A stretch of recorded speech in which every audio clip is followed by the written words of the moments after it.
Hello सांग मैंने जय जगन्नाथ। लास्ट वीडियो रे आमे देखिथिले आमे कार्तिक सोमवार दिन मंदिर जाइथिलु जोटा कि दीपावली भी थिला। दीपावली दिन आमे मंदिर दर्शन कला परे फेरला बेलको आमे कौन कौन कलु मु ए वीडियो रे देखैबी। एटा मेनली खाइबा पीवा वीडियो ही हम। तो आम मंदिर फेरला बेलू ये पैड़ पा पीलु आ नाली खाइलु। नालीटा बहुत मीठा थिला, बहुत टेस्टी थिला। आ जनरली मते मम्मी पापा को पैड़ बहुत पसंद आ मो हजबैंड एते खाती। तो सहीटा पीला परे आम आसिलु घर को। घरे आसिकी ये जलखिया कलु। मम्मी ये समस्त चकुली करते।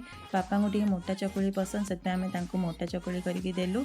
आउे ये मम्मी टे पतला चकुली करते कहीं मते आउ मो हजबैंड को पतला चकुली पसंद से मम्मी हाथर चकुली खाने बहुत इच्छा था केवेठू खाई नु। तो सी बन बन दौले गरम गरम। तो ये देखूँ मो हजबैंड तो खाई सारे मत मम्मी बनईकी देले चकुली आ चकुली क्षीर गुड़ ये कॉम्बिनेशन मो फर्स्ट टाइम ट्राए कली आ बहुत ही टेस्टी लगिला। तापर सीना दिन बेले आमर हबिष डालमा अन्न होता आउ हबिष डालमा अन्न कांदिया पाग आ साग खाई मन पूरा तृप्ति हो गला। बहुत टेस्टी होता।